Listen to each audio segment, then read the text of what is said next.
All right, Shabbos, say good morning. Let us begin. To begin by thanking our sponsors for this morning. Sure to thank our Talmud Torah sponsors for the month of Elul, Avraham Shaindy Kelman, for dedicating all the Shur and Drushos this month in memory of their parents. We hope that in the merit of our Talmud Torah, the Neshamas will have an Aliyah and the family a Nechama. We thank our Week of Learning sponsors, Alan Wiseman, in commemoration of the 10th yahrzeit of his beloved wife, Reda, Rivka Rachel, Bas Zecharya, Zecharya. We truly hope that in the merit of all of our Talmud Torah, the Neshama will have an Aliyah, and Alan and the rest of the Mishpacha a Nechama. We thank Jesse and Rivkah Meyerowitz, our Week of Learning sponsors, in honor of the birth of a baby, to Shmuel and Shira Artman, Mazel Tov, and to Dr. Ron and Marlene Gartenhaus, in honor of their sons, Harris and Simon, who left and are now in Eretz Yisrael to study at IDC Herzliya and Aish Gesher for the coming year. We wish them incredible Hatzlacha, Aliyah, growth in their ruchnias, growth in their midos, growth in their kirvas Hashem, and much nachas to the Gartenhaus Mishpacha. Sorry, better? Yes. Okay, sorry. We'll find one of these days, we'll find a system for this. Okay, good. Well, so with that, let us begin. Today's daf is Nun Gimel, and we are picking up in Eretz Hashem on Nun Beis Mov Beis. We have a lot to do today, another exceptional, truly magnificent and beautiful daf. We left off yesterday by Amar Rabbi Yochanan Il Mali Shalosh Mikraos Halalos. So just, it's in the wide lines, 2, 4, about 7 lines into the wide lines on Nun Beis with Beis 52b. The Gemara goes relatively quickly. We'll cover some good ground. So Amar Rabbi Yochanan Il Mali Shalosh Mikraos Halal Nismotetum Raglein Shal Sonehen Shal Yisrael. So the Gemara Rabbi Yochanan says as follows: were it not for these 3 psukim, the Sonei and Shal Yisrael means the enemy of the Jewish people. We've seen this many times. That statement is a metaphor or a euphemism for Jews who sin. So the Rabbi Yochanan says 3 psukim kind of give us a defense in the face of chet. The Gemara says, Chad d'chsev asher harei osi. So again, I will say the common denominator amongst all these psukim is as follows. We spent yesterday's staff speaking about the strength and the profundity of the Zecharya. The Gemara now is going to highlight the idea that the Zecharya is controlled by HaKadosh Baruch Hu. So that if the Ribono Shel Olam wanted to make it easier for us, He can make it easier for us. The fact that sometimes He doesn't creates a certain level of kiviyachol culpability or liability for the Ribono Shel Olam, which gives us a certain excuse. So the pasuk says, "Asher hari osi." Kadosh Baruch Hu says, "I have caused harm." Nechad d'chsiv v'hinei kechomer b'yadei yotzer kein atem. Pasuk says, "You are like clay in the hands of the craftsman," admitting that that's referring to us. We are like clay in the hands of HaKadosh Baruch Hu. If the Ribono Shel Olam wanted to take away my Zecharya, He could take it. If He wanted to make it weaker, He can make it weaker. V'idach v'asirosi es leiba even mibsarchem. The pasuk says, "I will take the heart of stone away from you, and I will give you a heart of flesh," which means that HaKadosh Baruch Hu is capable of removing the Zecharya if He were to so choose. Rav Papa Amar Af Mehai Nami. Rav Papa says also from this pasuk, "Ve'es ruchi etein b'kerbachem." I will place my spirit inside of you. Again, all of these psukim attesting to the same basic truth, which is if HaKadosh Baruch Hu wanted to make the Zecharya weaker, He indeed would have the ability to do so, which then frees us from a certain level of liability. You know, we have this motif that we're able to turn around to HaKadosh Baruch Hu and say, Ribono Shel Olam, you made us, you control things, right? You created us, you created the Zecharya, you control, so to speak, the volume on the Zecharya. If you would choose to turn it down, life would be a lot easier. It doesn't free us from responsibility, but it is part of the defense we have sometimes in the face of our transgressions. Vayireni Hashem arba charashim. Kadosh Baruch Hu showed me. So here, the Gemara quoting from the pasuk from Zecharya, the vision of Zecharya, and Zecharya saw 4 craftsmen. Man ninhu arba charashim. Who are these 4 craftsmen? Amar Rav Chana bar Bizna, Amar Rav Shimon Chasida, Mashiach ben David, Mashiach ben Yosef, Eliyahu, and Kohen Tzedek. Kohen Tzedek, Rashi points out, is Shem ben Noah. Shem from Bereshis. Maser Rav Sheshes, Ihachi Hainu D'chsiv. Rav Sheshes, but 1 second. The Gemara goes on, what about the rest of the pasuk that says, Vayomer Elai Ela Hakranos, Asher Zoru Es Yehuda, Ultimately, again, he said to me, Zecharya says, Hashem said to me, these are the chronos, these are the horns, Asher Zoro es Yehuda, that have scattered Yehuda, Hani L'shuva Asu. We assume these 4 craftsmen are here to help Klal Yisrael, yet the end of the pasuk seems to indicate that they're here to scatter Klal Yisrael. Amar lei. So the Gemara says, Rav Sheshes, I'm sorry, so Rav Sheshes asked the Kasha to Rav Chana Bar Bizna, or Shimon Chasida. So ultimately, again, he responds back, Amar lei, Ashafah l'sefer the Krah. Look at the end of the pasuk.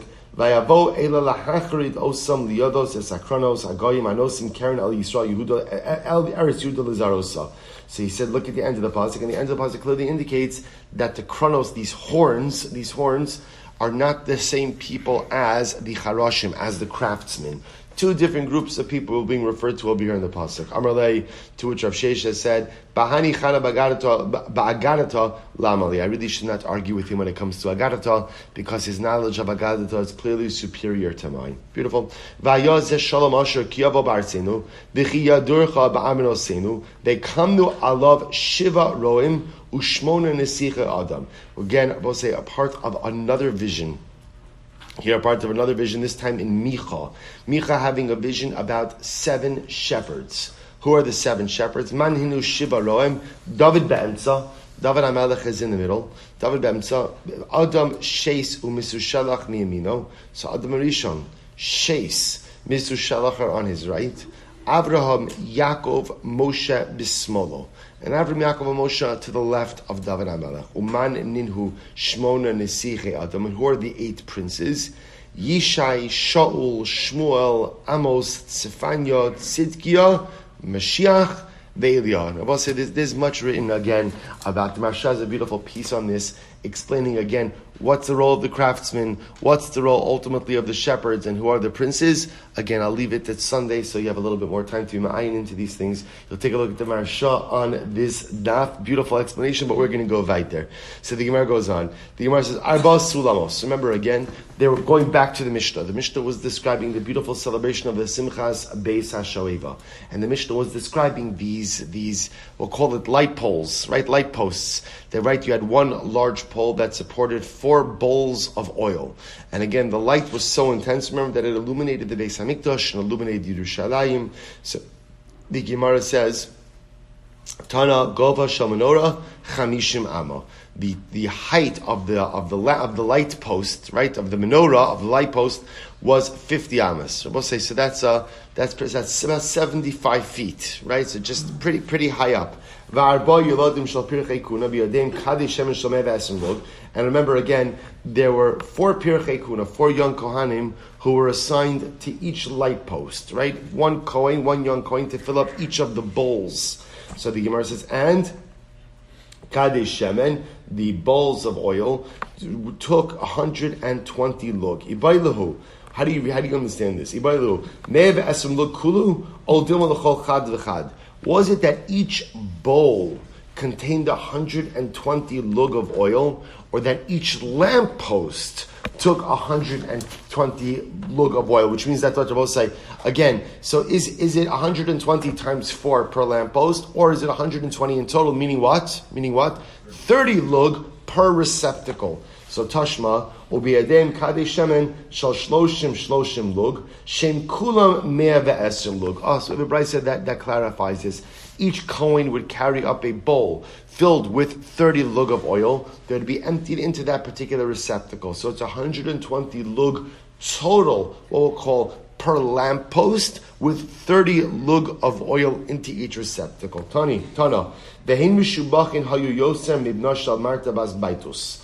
These kohanim, these young kohanim, who scaled the ladders to go ahead and put the oils in the receptacles, they are even more praiseworthy than the son of Marta bas Baitus. What did the son of who was a Kohen? What did the son of Marta bas Baitus do? Amru al beno shel Marta bas Baitus. What did he do? Sheinotel shtei yerecho shel shar hagadol shelakuach be'elev zuz. Umahalich eitzev ekev bitzad godel. So let's listen to this. What was he able to do? He was able to carry 2 two large, rechos are not just thighs, but like flanks. He was able to carry two thighs of a very large ox, an ox that was so big that it cost 1,000 zuz to purchase it. So we'll say that's obviously balancing an incredible amount of weight. And he was able to walk what we call Ekev Bitzad Godel, which means small steps. Literally, again, like Bitzad Godel literally means your heel by your big toe. Very small steps. You know, we'll say sometimes, when you're carrying something heavy, so you move quickly because you want to put it down. He was carrying something heavy, but was also able to take very small, deliberate steps. Obviously, a very significant display of strength. Listen to this. But his fellow Kohanim did not let him do this. Remember, goes back, in Yuma we spoke about this, in Talmud we also spoke about it, that there was one Kohen assigned to each thigh. See, even though, again, this Kohen was able to carry both thighs, both legs by himself, the other Kohanim did not allow him to do it. Why not? Mishum barov am hadras melech. Because Rabbi say, remember again, if he were to do everything, then what? That would leave less for everyone else. When it comes to the avodah, HaKadosh Baruch Hu's name is sanctified when more people participate. This is actually quite beautiful. Even though he could have done everything himself, they didn't allow him to do it in order to involve the other Kohanim. Truly beautiful. So my Mishubachim. So we'll say, so remember again, the Mishnah, so the Brisa had just said before that the Pirchei Kahuna who filled up the lamps are greater than the son of Marta Bas Baitos. So in which way are they greater than him?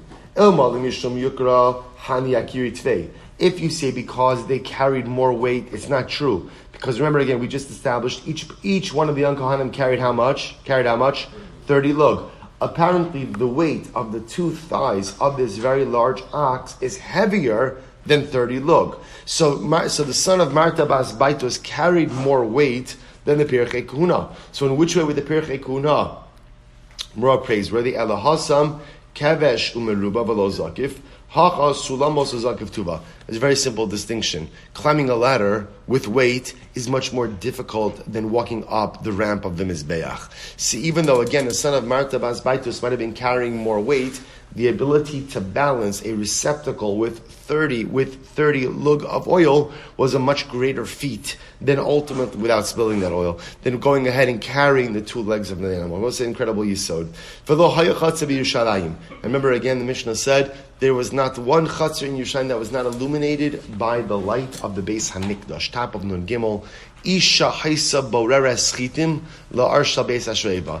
God said there was so much light that a woman could even go ahead and separate out the wheat from the chaff. Do borer.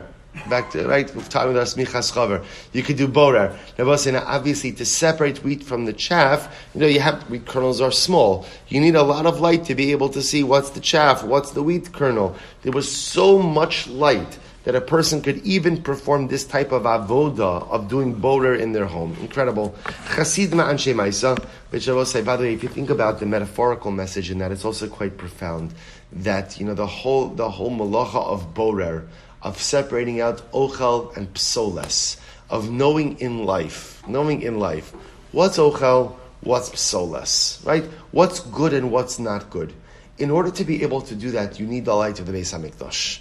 In order to be able to do that, you need the light of Ruchnius. Because sometimes in life, it really is hard to figure out what is ochel, what's psoles, what's good and should be kept, and what's wrong and deleterious and harmful and should be discarded. What's your guiding light? What informs your ochel and psolas designations? What informs your designation of right and wrong? The only way to do it is if your guiding light is the light of the Beis Hamikdash, is if your guiding light is the light of Torah, is if your guiding light is the light of Ruchnius, the light of the Ribbon Shalom. Otherwise, you run the risk of discarding the ochel and keeping the psolas. An incredible yisod. Chasid van Shemai. Also, this is absolutely beautiful. So remember again, the Mishnah describes the incredible scene where the Chasid and the pious ones, the Anshe Maisa, would go ahead and perform for the Jews assembled in the Beis Hamikdash. Tara'amanan. Yesh mehem, say, this is a great Gemara. Yesh mehem omrin. Some of them would say, Ashrei yalduseinu shalabaisha ziknaseinu. Praiseworthy are we that our youth has not embarrassed us in our old age. Right? We'll say, how incredible to be able to say that. I'm not embarrassed of my youth. We're not going to take a show of hands over here. Right? I'm not embarrassed of my youth, right? Ashrei yalduseinu shelo baisha ziknuseinu. Rashi says over here, shelo baisha, shelo avarnu avera biyalduseinu, levayish ziknaseinu. We haven't done anything in our youth that would embarrass us in our old age. I'll say, what a way to live. What a way to live. I'll tell you, somebody came over to me at the Kiddush the other week, and he said to me, "Oh, Rabbi, I saw a picture of you in high school." And I froze. I'm like, well, who gave it to you? Where did you get it from? Hey, so that's not this Gemara, right? That's not this Gemara, right? The ability to go out and say, Ashrei yalduseinu shelo baisha ziknaseinu. That my life has been good with every chapter. Nothing in my youth embarrasses me in my old age. Now the good news is, there are other people. The Aish men omrim, Ashrei ziknuseinu shekapras yalduseinu. And there are those who say, praiseworthy is our old age, because it atones for our youth. Oh, okay. This makes a little bit more sense, right? So praiseworthy is my present life. I'm able to atone for that which occurred in the past. We'll say what's beautiful about this is, just want to point out, both of these groups are Hasidim and Anshe Maisa. Right? It's Yesh Mehen Omrim, Yesh Mehen Omrim. But others will say, at the end of the day, what matters most in life is what you make of yourself now. So there are some fortunate people who Baruch Hashem could say, you know what, thank God, I have nothing to be embarrassed about from my youth. That's exceptional. That's incredible. But even if I do have some things to be embarrassed about from my youth, certain indiscretions and bad decisions, at the end of the day, as long as I'm using my zikna, as long as I'm using my present to go ahead and do better than my past, that's also a chassid. That's also anshe ma'isa. Incredible. So the Gemara says, Elu v'elu omrim. I'm sorry. So the Gemara says, Elu, I skipped a line. So the people who say, Ashrei yalduseinu shelo baisha ziknuseinu, Elu chasidim anshe ma'isa. The people who say, V'yesh men omrim, Ashrei ziknuseinu shekapras yalduseinu, and those who say, are praiseworthy as our old age, for it atones for our youth, Elu bali tshuva. These are bali tshuva. So we'll say, interestingly enough, in the Gemara's structure, the people who are able to say, praiseworthy is our youth because there's nothing for us to be embarrassed about it in our old age, those are Hasidim and Anshe Maisa.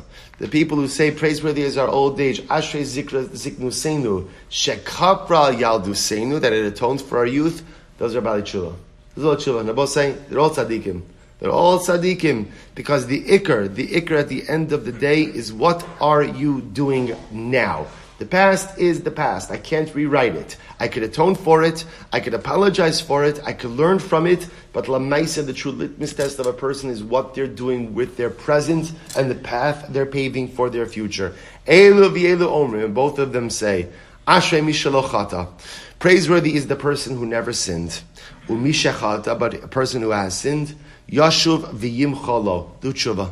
Let's say incredible timing of this Gemara. Do tshuva. Let's say it's almost as if the way to read this statement is Ashrei mishelo chata. Praiseworthy is the person who never sinned. What's the problem with that statement? What's the problem with that statement? Never happened. Never happened, never will happen. So they speak about some type of ideal and say, but that's not really shayach. Umishechata, someone who did sin, which is all of us, yashuv v'yimchalo. Do tshuva. Do tshuva. Don't go ahead and be paralyzed by your mistakes. Just try to go ahead and do better going forward. Tanya,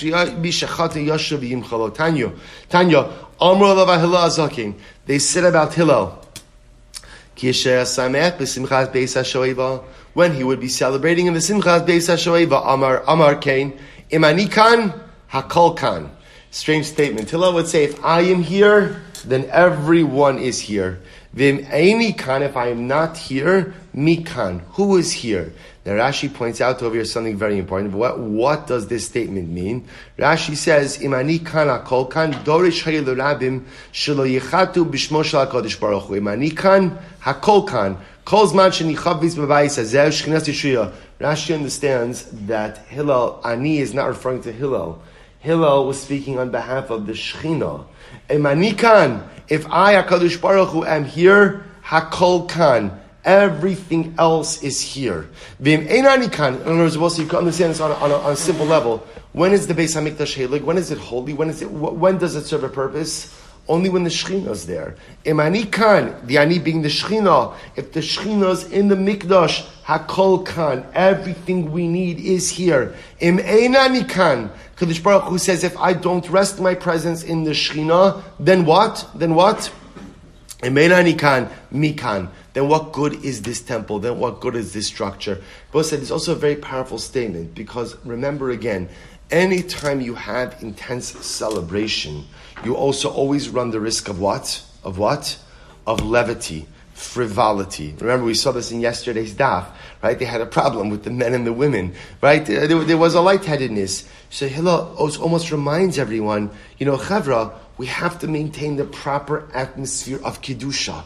Because this is only meaningful if HaKadosh Baruch Hu is here. Imanikan, only if the atmosphere allows for the Ribono Shel Olam to be present. But if HaKadosh Baruch Hu can't be present, then there is nothing to talk about. We'll say there's another. Tosfos actually points out over here that maybe Hillel was referring to himself. Machlok is probably Yerushalmi. Not going to get into it. We'll say what I will say is there's something else over here that's also very powerful. Imanikan Hakol Kan is also an incredible way to live life. What Hillel was also saying was, in order to maximize any life experience, you must be fully present. Sometimes the greatest challenge we have in the way we live is that we're never fully present in the things we do. Right? Think about this just a moment. A person, and you could fill in the blank with whatever it is. A person is home with their family, but they're thinking about work. Or I'm at davening and I'm on my phone. And again, there could be legitimate reasons for all of these things. But at the end of the day, one of the greatest contemporary challenges we have is being present. Like, think about this for just a moment. When was the last time you were really fully present, fully immersed in an experience without anything else going on in your mind? It's really difficult. If Avraham Shaindy Kelman, Zecharya said, it's an incredible yahrzeit. I've mentioned this before. Rav Kook said, when you daven, and when you work, and when you learn. What's the problem? When we're davening, we're thinking about work. When we're learning, we're thinking about what time, how long is davening. And when we're working, we're trying to happen a few minutes of learning. So what happens? I never fully work, right? I never fully learn, and I never fully daven. Rav Kook says, whatever you're going to do, be present. Be fully present in the event to the exclusion of everything else. So perhaps that's what Hillel is saying also. Im ani kan, hakol kan. How do you maximize experience of life for yourself? How do you maximize those experiences? Hakol kan. You have to take the totality of who and what you are and embed it. You're spending time with your mishpacha. You're spending time with your family. Put everything else away. And if you can't put everything else away, then maybe deal with the other things you have to deal with, and then come back to your mishpacha. But to have one foot in, one foot out, right? Im ein ani kan. If I'm not present, how do you define not being present? Hakol kan, ein hakol kan, right? If you're not fully there, then at the end of the day, usually the experience is not going to be all that meaningful. I will say, such an incredible yesod about being present in the things that we do. You want to be successful? Be present in the moment. Incredible. Hu afu yomer. Hillel used to say, say these are incredible gemaras. Hu haya omer. Hu haya omer came. Lamakom shani ohev sham ragli molichos osi. Hillel used to say, the place that I love, that's where my feet take me. So what Hillel is saying is, often in life, we are drawn into the things that we really care about. In other words, the things you get pulled into are often indicative of your hierarchy in life, right? There are some people that always get pulled into machlokes, so maybe that's because I have a contentious or quarrelsome personality. Hillel said, for me, I get pulled to the Beis HaMikdash. Why do I get pulled to the Beis HaMikdash? Because that's what I love. L'makom shani oev sham raglai molichos osi. We'll build on that. We'll build on the topic in just a moment. Im tavo al beisi ani avo el beisecha. Im atalo savo al beisi ani lo avo el beisecha. Again, Hillel says, speaking on behalf of the Ribono Shel Olam, Kadosh Baruch Hu says, if you come to my house, you come to the Beis HaMikdash, I'll come to your home. If you don't come to my home, I won't come to your home. Which I will say, now the order here is what does that mean? So what are we supposed to do with this today? We don't yet have a Beis HaMikdash. I will say what Hillel was saying is like this. If you notice, the order is very important. Hillel says, If I go to HaKadosh Baruch Hu's house, the Ribono Shel Olam ultimately again will come to me. In the world of Ruchnius, if you want a relationship with HaKadosh Baruch Hu, I must make the first step. I'm sorry, I keep losing the place. Im Tava al Beisi, if I go to the house of HaKadosh Baruch Hu, Ava al Beisi, HaKadosh Baruch Hu says, will come to me. In Ruchnius, if you want a relationship with the Ribono Shel Olam, I must make the first step. This is Elul, Ani lidodi, vidodi li. I do my part. I make the step. I go to HaKadosh Baruch Hu, and then he comes to me. But if you're waiting for God to come to you, right? If ultimately again I don't go to the house of HaKadosh Baruch Hu, then the Ribbono Shel Olam says he doesn't come to me. We have to make the first step in our spiritual development. The Gemara goes, "Shneimar b'chol hamakom asher asker Hashemi avo elecha ubeirachticha af hu ra'a golgoles achos shetzaf al pnei hamayir." We'll say unrelated over here to Simchas Beis HaShoeva. The Simchas is actually Mishlei Pirkei Avos. Hillel one time saw a skull floating on the water. Amar Allah, al da'atfis atfuch umetifech yitufun. Because you killed others, you were killed, and those who drowned you will be drowned. Rashi points out over here that somehow Hillel recognized the skull as belonging to a well-known murderer. So essentially, what goes around comes around. You went ahead and killed others, therefore ultimately again, you were killed. And those who killed you will find their reckoning as well. So what does that have to do with anything over here? So two things. First of all, number one, it's Hillel, so we're talking about Hillel. Number two, what else is the connection? Water. Remember again, we're talking about Simchas Beis HaShoeva. Simchas Beis HaShoeva. So again, the water motif as well over here. We'll say also water, interesting part about water is that water has a way of establishing like equilibrium. Right? Again, so if you change, right? So water flattens out, so to speak. It maintains a certain level. Again, without any other thing acting on it. Almost same yesod over here that Hillel is saying there is a system of din v'cheshbon in the world. What's coming to you is coming to you. Bein l'tov, bein l'ra. Kodesh Baruch Hu, the ultimate dayon, has a way of working out all of the cheshbonos. Rabbi Yochanan, an incredible Gemara. Second Y line in Gimel Amud Aleph. Rabbi Yochanan, Ragloi devar inish inen arvoin bay. A person's feet are his guarantors. Lo asr demisboi taman movilin yaseh. Where ultimately, literally, to the place where you are needed, your feet will bring you. We'll say, watch this. Hano tarti kushai dehavikaimi kamishlomo. There were these two kushayim. We'll say kushayim are literally from Kush. Now, interestingly enough, the Maharsha points out over here, so could be they're just two scribes from Kush. Maharsha points out that they were just especially handsome. That's why they're called kushayim. Okay, not really that important. And even, of course it's important. But again, for our purposes over here, two scribes that Shlomo Melech had from Kush. Elicharov v'Achia b'nei Shisha. So from the Shlomo Havu. They were scribes of Shlomo HaMelech. Okay. Yom Achad Chazir HaMelech HaMavis Tavek HaAtziv. One day, Shlomo HaMelech ran into the Malach HaMavis of the angel of death, and he saw that the angel of death was down. First of all, I could totally understand it if that's your job, right? But Lamaisa, you can infer from this. Apparently, the Malach HaMavis is normally like the life of the party, right? He's mamish leibedig, right? So today, Shlomo HaMelech sees the Malach HaMavis, and he just seems especially somber. Amrlei, Amayatzivas Malach HaMavis. What's got you down? Amrlei dekabo mine hani tarti kushai diyasvihacha. So ultimately, so the Malach wants to have a problem.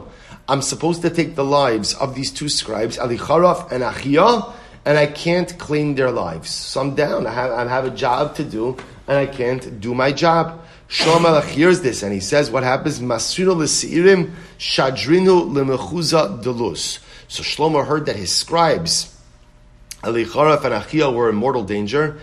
He gave them over into the hands of the Shadim, because Shlomo Melech had dominion over the Shadim as well, and he had them whisked off to the city of Luz. Rashi points out over here that there was a special bracha on the city of Luz that the inhabitants of Luz did not die. The Malach HaMavis had no control over the city of Luz. In fact, the Gemara relates that when the inhabitants of Luz wanted to die, they were ready to leave this world, they would leave the confines of the city. So Shlomo says, I hear that Elicharov and Achia are in mortal danger. He has the demons, he has the Shadim whisk them off to Luz. What happens? Kimatu l'mechuza de Luz. As soon as they got to the entranceway of Luz, shachivu. They both died. Achion Elicharaf died. Lemachar, Chazi LaMalach HaMaves Tehava Kabadach. The next day, Shlomo Melech sees the Malach HaMaves, and Mamish, all smiles. Amrle Amai B'dichas Malach HaMaves. Why are you so happy? Amrle Ba'asr De Ba'ominai Taman Shadartenu. Shlomo, you didn't realize. The reason that I was unable to take their lives was because it was decreed that they were to die at the entranceway of the city of Luz. And they weren't going to Luz. But now, Baruch Hashem, you delivered them right to where I needed them. And I was able to go out and take their lives. Miyad Pasach Shlomo V'Amar Shlomo Melech says, amazing. Ragloi debar inish inen arboin bey. A person's feet are his guarantors. La'asr de mizboi taman movilin yasei. Where you are needed, ultimately, again, is where they take you. I will say, such an incredible Gemara. That, we make plans in life. And we create destinations. And we create goals, which is so incredibly important. But yet, at the end of the day, we also recognize that HaKadosh Baruch Hu is really the one who plots our journey. Sometimes life doesn't go as expected and we get very frustrated because we look at it as a wrong turn. When in reality, it's not a wrong turn, it's just an alternate. Like sometimes, it's interesting that, if you're traveling and you see a little congestion ahead, what do? You go onto Waze, right? You hit routes, right? And what happens? It comes up with 3 different things, right? And they're all correct. There are different ways to get you to the end point, but they're all correct journeys. And it's interesting. Some of them are longer. Some of them are shorter. Some of them are no tolls. Some of them are many tolls. Right? So that's the yesod in life. We choose a derech. We choose derech because we think it's the right derech. But sometimes Cheshbon Baruch Hu says, what you think is right derech is not the right derech. I have a different derech for you. Sometimes when the journey doesn't go as planned, we get so frustrated. But we have to understand that the journeys we take in life are the journeys that Ribono Shel Olam wants us to take.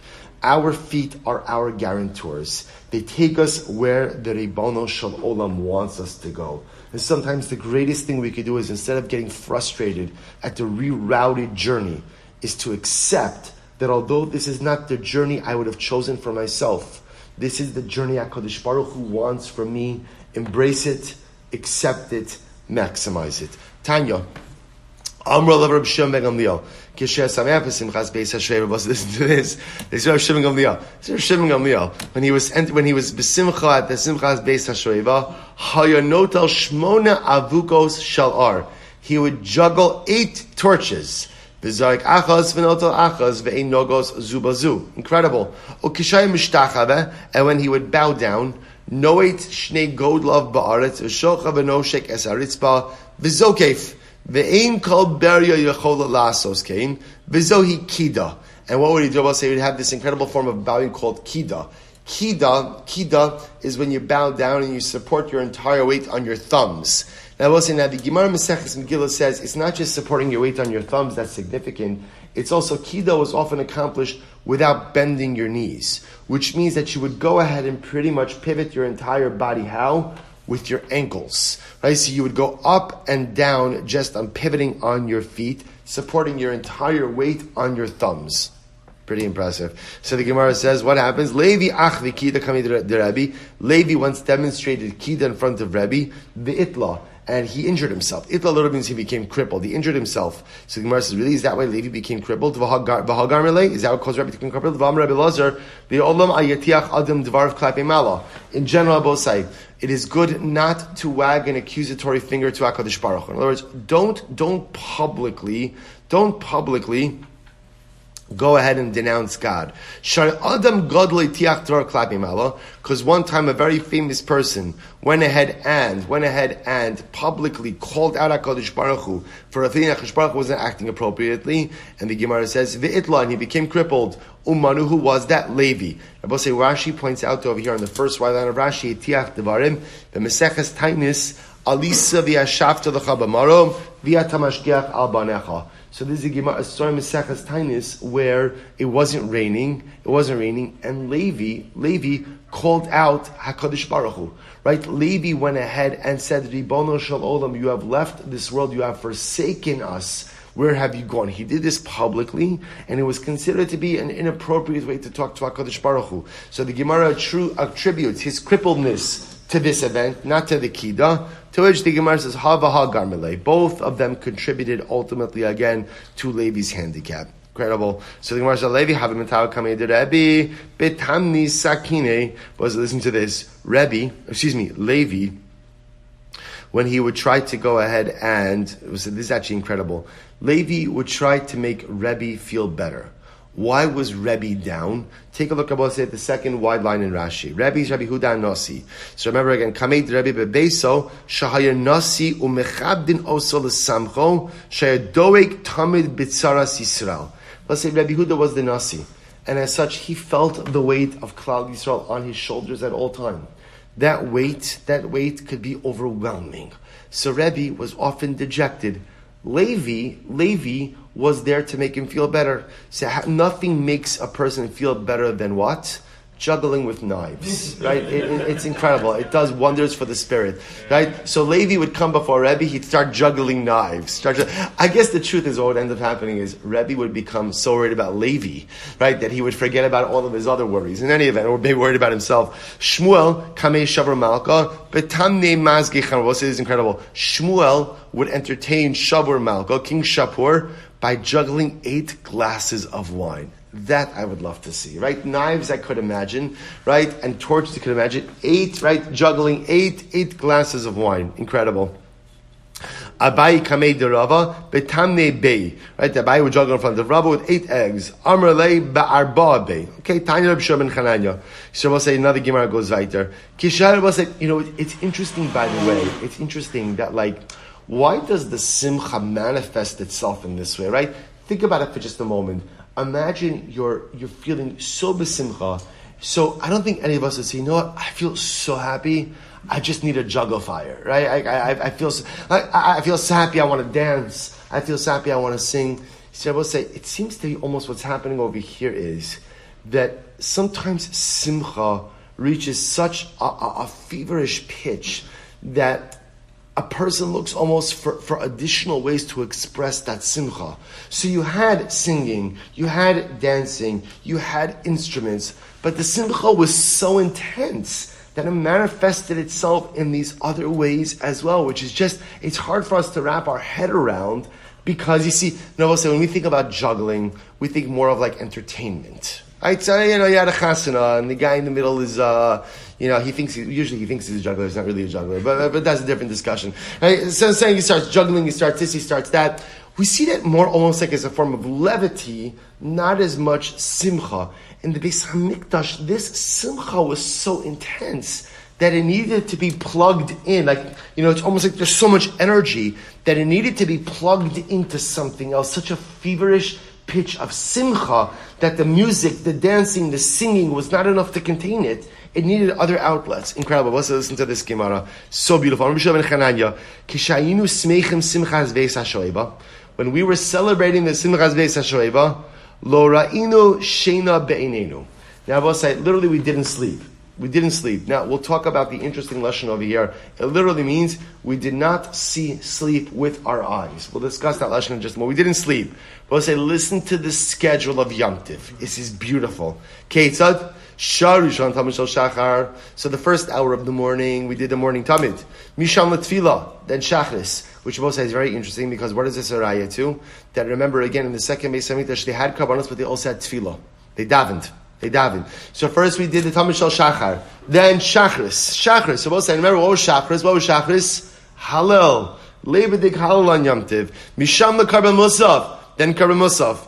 Misham L'Tfilah Sam Yusafin. Then we davened Musaf. So first Tamid Shel Shachar, then Shachris. Tamid Shel Musaf, Karban Musaf, then Tfilas Musaf. Misham L'Beis HaMedrash, then we went to learn. Misham L'Achil L'Shtiyah, then we went to eat. Right? We eat and drink, right? We had the Suda. Misham L'Tfilas Mincha, then we went to daven Mincha. Misham L'Tamid Shel Bein Arbayim, then we went to do the afternoon Tamid. Mikan Ve'elech Simchas Beis HaShoeva. And after that, the rest of the night, Simchas Beis HaShoeva. What a day. What a day. Tamid Shel Shachar, Shachris, Musaf, Tfilas Musaf, Beis Medrash, Suuda, Mincha, Karban Tamish Bin Arbayim, Simchas Beis Shir. We'll say, what a day. What a day. What wouldn't we give to have a day or days like this? Incredible. The Gemara says, is that true? But Amar Rabbi Yochanan. So we'll say, so remember again, this seems to be the schedule for 7 days. For 7 days. So can this possibly go on for 7 days? So you have Rabbi Shimon and Chananya saying, we didn't sleep for 7 days. So the Gemara says, it's impossible not to sleep for 7 days. If a person makes an oath that I will not sleep for 3 days, Malkinosa, we flog him, right? We give him lashes immediately, because we'll say that is considered to be a shvuah shav. That is considered to be an oath in vain, a false oath. Because you cannot go without sleep for 3 days. So we'll say if that's the case, then Allah how could Rabbi Yoshua, did I say Rabbi Shimon and Chananya? Yeah. How could Rabbi Shimon and Chananya say that we didn't sleep for 7 days?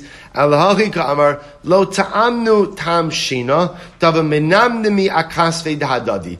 We dozed. What it means is we didn't go to sleep in bed, right? We dozed. So we'll say over the course of a week, this was a week of incredible celebration. We never fully slept the entire day. We just kind of literally, again, we fell asleep on each other's shoulders. So we'll say, so first of all, such an incredible description of the simcha. The lashon of lo ra'inu sheina be'einenu, right? Lo ra'inu sheina be'einenu. We did not see sleep with our eyes. What does that mean? As opposed to sleep with what? So we'll say perhaps the yesod is like this. There are different forms of sleep. See what Rabbi Shimon Chananya is referring to over here is sheina be'einenu is sleep. We didn't close our eyes to go to sleep. I'll say, but there are different forms of sleep in life. A person's eyes could be wide open, but their heart could be asleep. But their neshama could be asleep. But their mind could be asleep. There are different forms of sleep. And if we think about it again, as we come into these Yemei Tshuva, sometimes the greatest challenge we have is that we're physically awake, right? There's no sheina be'einenu, right? But at the end of the day, my heart's asleep. My neshama's asleep. I'm not inspired. I'm not awake. I was going to say woke, but that's the wrong term, right? I'm not, don't be woke, right? I'm not awake. I'm not awake, right? How could it be that my eyes are open? I'm going through the motions of life, but I'm spiritually sleeping, right? Why do we blow the shofar? The Rambam says, why do we blow the shofar during Chodesh Elul? One simple reason. Uru yeshenim mishinaschem. To wake up, but I'm awake. The shofar doesn't wake up my eyes. The shofar wakes up my heart. Because sometimes I've just been in a state of spiritual slumber. So Rabbi Shimon Chananya says, for 7 days, lo re'inu sheina be'einenu. We didn't physically sleep. But again, we have to be so careful in life, not just to be physically awake, but to be spiritually, emotionally, cognitively awake as well. Chamesh say malos. And we'll say there are 15 steps. So Amar Le Rav Chisda Lahud Me'edirabanan Davi Kamesadra Agarata Kamei Amar Le Shmiel Lecha Hani Chamesh say malos Kineged Mi Amram. Why were there 15? Right? Why 15 steps? So let's remember again, this is referring to the 15 steps between what we call the Ezras Noshim going up to Shar Nikanor. Why were there 15 steps? Why 15? So the Gemara says, Amrele Kineged Mi, I'm sorry, Hani Chamesh say malos Kineged, Amrele Shmiel Lecha, Hani Chamesh say malos Kineged Mi Amram David. Now remember again, we saw in the Mishnah that the 15 steps correspond to the 15 Shira Malos that are in Sefer Tehillim. Why did David say 15 Shira Malos? Why 15? Amrele Hachi Amrab Yochanan. Beshar Shekara David Shisin, when David excavated the Shisin, now Rashi points out over here, below Svirle Shem Mishesh Nebresh. Supposed to remember again, make sure you catch this later, by the way, because it's good. It's good. So listen to this. So the Gemara says like this: when David HaMelech excavated the Shisin, remember again, we saw Machlokas. The one opinion said that the Shisin were already there from Sheshis and Bereshis. This Gemara seems to reflect the idea that David HaMelech was the one who excavated the Shisin. The truth is, it's easy to reconcile this. It's possible the Shisin were created as of Sheshis and Bereshis, but David HaMelech unearthed them. Okay, so when David HaMelech unearths the Shisin, Kafa Toma by the Mishtafa Alma, the waters from the Tehom, now that there was an opening for them, threatened to come and overtake the entire world. Amar David Chamesh Esrei Malos V'Horidan. David Amal said 15 kapitel chavdilim, 15 shira maloses, and what happened? The water, what's the word? Receded, thank you. The water receded, right? The water went down. If that's the case, says the Gemara, Ehachi chamesh esrei malos, yardos mibayale. It shouldn't say shira malos, it's not trying to raise the water, it should be what? Shira yardos, pushing the water down. Amarle, hoil vat kartan mil salkimat. You know, you reminded me. This is what happened. Rabbi said, listen to this. When David HaMelech unearthed the Shisin, the waters of the Tahom threatened to overtake the entire world. Amar David, Mi ika diyadi shar lemichtav shem, Amar Beis, Achaspa unishadje bitahoma umanach. So David HaMelech said, here's what I want to do. I want to take a piece of clay, write the name of Hashem, throw it into the waters, and allow the waters to recede. The problem is what? If I do that, I run the risk that what? That the name of Hashem will be erased. Does anyone know, am I allowed to do this? Right? David HaMelech was asking, Shabbos tells you about the incredible anibos of David HaMelech, right? He's David HaMelech, David Melech Yisrael, David Malka Meshicha. And David HaMelech is humble enough to know what he knows and knows what he doesn't know. Does anyone know? And would I be permitted to do this even if this may result in the erasure of the name of HaKadosh Baruch Hu?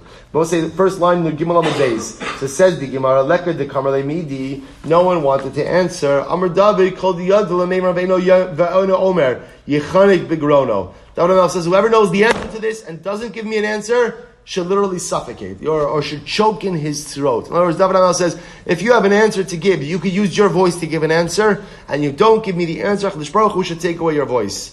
Nasa Achitofel Kavachor V'Yatzmo, Achitofel, who was David HaMelech's Rebbe, made a Kavachomer. Uma laso shalom einish leishto Amar Torah Shmi shnichta b'kedushi machal hamayim. So Achitofel made a Kavachomer. Sota, if in order to make shalom between a man and his wife, HaKadosh Baruch Hu allows his name to be erased. Because remember, you write Parshas Sota, right, on a piece of cloth, and you dissolve it in the water, even though it has Shem Hashem. But you can erase the name of HaKadosh Baruch Hu to make peace between a man and his wife. All the more so, literally, to save the world, you can erase the name of Hashem. Amar lei shari. Achitofel paskind. Mutter. Write the name of Hashem on a piece of clay, throw it into the waters. David HaMelech did so. Kasev Shema Chaspa V'Shadi L'Tahoma V'Nochis Tahoma Shisar Alfi Garmidi. So what happens? David HaMelech threw the piece of clay with the Shem Hashem into the waters of the Tahom, and the waters of the Tahom receded 16,000 amas. 16,000 amas. Ki Chazi D'Nochis Tuva Amar Kama D'Midli Tvei Mirtav Alma. Well, so you know what the problem was? Now the water has receded too far down. Because you need the waters to be somewhat close to the surface of the earth in order to what? Provide moisture for the soil. So now the water has receded 16,000 amas down. The Rambam says, now we have a problem with the soil. I just want to point out, you know what the incredible muster in this is? This is what happens when man gets involved in HaKadosh Baruch Hu's creations. You see, there are so many things that go into running a world. Right? Just like, the earth has to be situated a certain amount of space away from the sun. Too much closer, too much further, disastrous. Waters that to home are exactly where they need to be until man intervenes. So David HaMelech pushes them down 16,000 amas. It's too far. So the Gemara says, Amar Chamesha Shei Malus, V'aske Chameser Alfi Garmide, V'okma Ba'alfi Garmidi. So what happens? They will say, now David HaMelech says 15 Shira Malos, right? 15 kapitla of Shira Malos. She will say, Shira Malos, a song of ascents. What is David HaMelech doing? With each kapitel, he's bringing up the water. With each kapitel, he's bringing up the water 1,000 amas. And therefore, again, the water stays at 1,000 amas beneath the surface. We'll say, isn't that incredible? A newfound appreciation for Shir HaMa'alos. Right? The song of us. Now, many different interpretations also, but here the Gemara is saying, David HaMelech trying to bring upward the ma'ala, the water. Amar Ula, Shmamina, Sumcha Da'ara Alfe Gamidi. You see from here, that the thickness of the soil between the top soil and the waters of the Tahom is 1,000, or the waters, I should say, the subterranean waters, not necessarily Tahom. The Tahom is further down, but subterranean waters at 1,000 amas. But that's not true. We see we dig. There are places where you can dig for water much less than the water comes out. So this is in Bavel. So in general, by the way, Bavel had a lot of humidity, and ultimately, again, you could get water by digging relatively low down. So the Gemara attributes that's because that's actually the Nar Pras. That's actually the Euphrates. That's not the water of the Tahom. That's at certain points just the Euphrates runs underneath, or parts of the Euphrates runs underneath the soil. So when you strike water in Bavel at a relatively shallow depth, those are not the waters of the Tahom, but rather, again, those are the waters, ultimately, again, of Pras. Beautiful. So remember, again, the Mishnah said that the Kohanim go down to the 10th step of the 15 steps. So Rabbi Yirmiyah asks, Lamaila Asiris, Denocha Chamisha Vakayasara, doesn't mean that they walk down 5 steps, and therefore at the 10th step, or maybe it means they walk down 10 steps and they're standing at the 5th step. To which the Gemara says, Teku. Okay. So let's remember again the Mishnah said that they would go ahead, right? Remember again, when they would walk out of the Beis HaMikdash, they would turn back facing towards the Kodesh. And they would say, Ribono Shel Olam, our ancestors turned their back on you, right? Turned their back to the west, faced the east because they were worshipping the sun. But we, HaKadosh Baruch Hu, we worship you. So the pasuk says, Upenehem Kedma. The lashon of the pasuk is, Upenehem Kedma, Vehema Mishtachavim Kedma Lashemesh. So I'm sorry, it says, Va'achareim El HaHeichal Hashem, Upenehem Kedma. Their backs were to the Heichal, and ultimately, again, they were facing the east towards the sun. So the Gemara says, Upenehem Kedma, isn't it obvious? If halacha lamaisa, they're facing towards the sun, they're facing the east, then obviously their back is to the west. Why do you need both statements? What does it mean that their back was towards the Heichal? Rabbi said this is overwhelming. It meant Rabbi say that during the end of the first temple era, there was such a disdain for the Beis HaMikdash and for the Ribono Shel Olam that literally they would face their back towards the Mikdash, defecate in the direction of the Kodesh while facing the sun and worshipping the sun. Let's say it's hard to wrap our head around a little bit that you could have a Beis HaMikdash that is standing and quite literally turn your back on HaKadosh Baruch Hu. But this actually, somebody reminded me yesterday at the Shir. Remember, First Temple era, this is also the time where the Zecharya for Avodah Zarah was still there, right? This was before Chazal davened for it to be removed from the world. So there is a certain desire for Zecharya that we simply cannot relate to and cannot understand because it no longer exists in this world in that form. The Gemara ends off, Anu laka ulaka einenu. We are to you, HaKadosh Baruch Hu, and to you are our eyes. Shabbosai, here's what's interesting, is in this one statement, you're referring to HaKadosh Baruch Hu 2 times. Now remember again, in general, we have a little bit of a discomfort in referring to God twice in any one statement. Why? The Gemara says, Ini bamar bizera, kala omer shema shema, kilo omer modim modim. Right? You're not allowed to say shema shema, you're not allowed to say modim modim. Why? What does it look like? It looks like dualism, right? It looks like you're praying to 2 gods. Even though, again, one could say, I'm praying to HaKadosh Baruch Hu, try saying shema shema twice to HaKadosh Baruch Hu. Modim modim. We avoid things that look like dualism, look polytheism. We just avoid it. To which the Gemara says, how can you say, Anu laka, ulaka einenu? Isn't that also, again, kind of like Shema, Shema, Modim, Modim? Alahachi Amar, Hema Mishtachavim Kedma. What they would say is like this. Ribono Shel Olam, our ancestors, they used to bow to the east. They would bow to the east. Va'anu laka, we, HaKadosh Baruch Hu, we are for you. We are yours. Anu laka, ve'einenu laka miyachalos. And our eyes look up to you. So really it's 2 distinct statements. Anu laka, HaKadosh Baruch Hu, we are yours. Which I will say is such a profound statement.